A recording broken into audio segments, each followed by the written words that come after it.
ইউরোপের ফুটবল না, বলা ভালো গোটা ফুটবল বিশ্ব দেখল এক অবিশ্বাস্য রাত।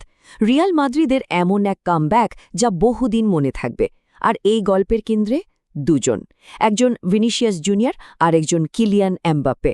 মাঠে আক্ষরিক অর্থে তোলপাড় করে দিয়েছেন দুজনে। হ্যাঁ, একদম সত্যি। এই ম্যাচের নাটকীয়তায় ফুটবল বিশ্ব যেন কয়েকটা মুহূর্তের জন্য একেবারে স্তব্ধ হয়ে গিয়েছিল। চলুন ফিরে যায় সেই শ্বাসরুদ্ধকর মুহূর্তে। ম্যাচের শুরুতেই রিয়াল মাদ্রিদ কিন্তু একেবারে গভীর সংকটে পড়েছিল। দেখে মনে হচ্ছিল একটা বড়সড় বিপর্যয় অপেক্ষা করছে। দল এতটাই দিশেহারা ছিল যে ঘুরে দাঁড়ানোর কোনো রাস্তাই যেন খোলা ছিল না। মানে শুরু থেকেই অলিম্পিয়াকোস যেন ছাপিয়ে পড়েছিল। রিয়ালের ডিফেন্স একেবারে খড়কুটোর মতো উড়ে যাচ্ছিল। তারপর গোলটা খেয়ে তো পুরো দলটাই যেন ভেঙে পড়ল। চারপাশে তখন শুধুই হারের ভয়। মনে হচ্ছিল আজকের রাতটা রিয়ালের জন্য একটা দুঃস্বপ্ন হতে চলেছে।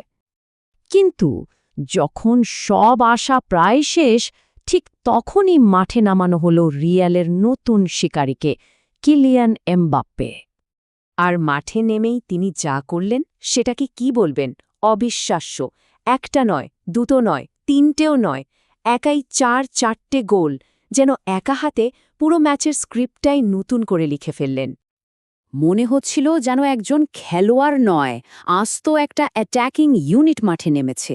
মাত্র কয়েক মিনিটের মধ্যে হ্যাট্রিক, তার বুলেটের মতো গতির শট আর সেই নিখুঁত ফিনিশিংয়ের সামনে অলিম্পিয়াকোসের ডিফেন্সের কিচ্ছু করার ছিল না। অসহায় আত্মসমর্পণ। গোটা স্টেডিয়াম তখন হতবাক। ধারাভাষ্যকারদের মুখে তখন একটাই শব্দ, অপ্রতিরোধ্য এমবাপ্পে। এমবাপ্পে যদি হন সেই শিকারী হাঙর, যিনি শেষ কামড়টা দিয়েছেন, তাহলে এই আক্রমণের ইঞ্জিন কে ছিলেন? কে নিয়ন্ত্রণ করছিলেন ছন্দ আর আগ্রাসন? তিনি হলেন ভিনিসিয়াস, সেই স্ফুলিঙ্গ, সেই স্পার্ক। এমবাপ্পে গোল করার কাজটা করেছেন ঠিকই, কিন্তু ভিনিসিয়াস জুনিয়র ছিলেন উইং থেকে ছুটে আসা বিদ্যুতের ঝলক। তিনিই তো পুরো ঝড়টাকে নিয়ন্ত্রণ করেছেন। বাম প্রান্ত দিয়ে তার গতি ছিল দেখার মতো। ডিফেন্ডারদের এমনভাবে কাটিয়ে যাচ্ছিলেন যেন তারা কেউই নেই। আর তারপর সেই নিখুঁত পাসগুলো, যেগুলো ডিফেন্স ছিঁড়ে এমবাপ্পেকে গোল করার জন্য খোলা জায়গা তৈরি করে দিচ্ছিল। হ্যাঁ, তিনি নিজে গোল করেননি, কিন্তু তিনিই ছিলেন সেই আসল স্ফুলিঙ্গ যা এই প্রত্যাবর্তনের আগুনটা জ্বালিয়েছিল। ভিনির ওই ভয়ঙ্কর আক্রমণাত্মক খেলাটা ছাড়া রিয়ালের এই অবিশ্বাস্য কামব্যাকটা হয়তো সম্ভবই হতো না। কিন্তু প্রশ্ন হল, এত কিছুর পরেও এই জয়টাকে কি একেবারে নিখুঁত বলা যায়? না, উত্তরটা শায়দ পুরোপুরি হ্যাঁ হবে না। কারণ এই চোখ ধাঁধানো জয়ের আড়ালেও কিন্তু লুকিয়েছিল রিয়ালের রক্ষণভাগের একটা বড় দুর্বলতা। ডিফেন্সে এমন কিছু অপ্রয়োজনীয় ভুল হচ্ছিল, পজিশনিং এতটাই খারাপ ছিল যে কাউন্টার অ্যাটাকে রিয়ালকে বারবার বিপদে পড়তে হচ্ছিল। মনে হচ্ছিল এই বুঝি আবার একটা গোল হজম করে বসে। চারটে গোল করার পরেও সত্যি বলতে শেষ বাঁশি বাজার আগ পর্যন্ত ভয়টা কিন্তু কাটেনি। তবে সব দুর্বলতাকে ছাপিয়ে ম্যাচের টার্নিং পয়েন্ট ছিল একটাই, এমবাপ্পের সেই অবিশ্বাস্য দ্রুতগতির জোড়া গোল। যখন দল পিছিয়ে থেকে প্রায় হেরেই যাচ্ছিল, ঠিক সেই মুহূর্তে তিনি এসে ম্যাচটা নিজের হাতে তুলে নেন।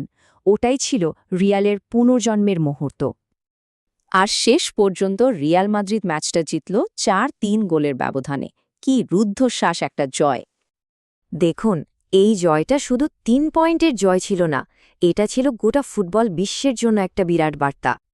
এটা একটা ঘোষণার মতো ছিল। এমবাপ্পে আর ভিনিসিয়াস যেন দেখিয়ে দিলেন, রিয়াল মাদ্রিদ একবার জ্বলে উঠলে তাদের থামানো কতটা কঠিন, প্রায় অসম্ভব। হ্যাঁ, এটাই ছিল সেই স্টেটমেন্ট। রিয়াল মাদ্রিদ ফিরে এসেছে, এবং ফিরেছে আগের চেয়েও অনেক বেশি ভয়ঙ্কর রূপে। গ্লোবাল স্পোর্টস অ্যানালাইসিস, বিশ্ব ফুটবলের সবচেয়ে উত্তেজনাময় মুহূর্তগুলো প্রতিদিন।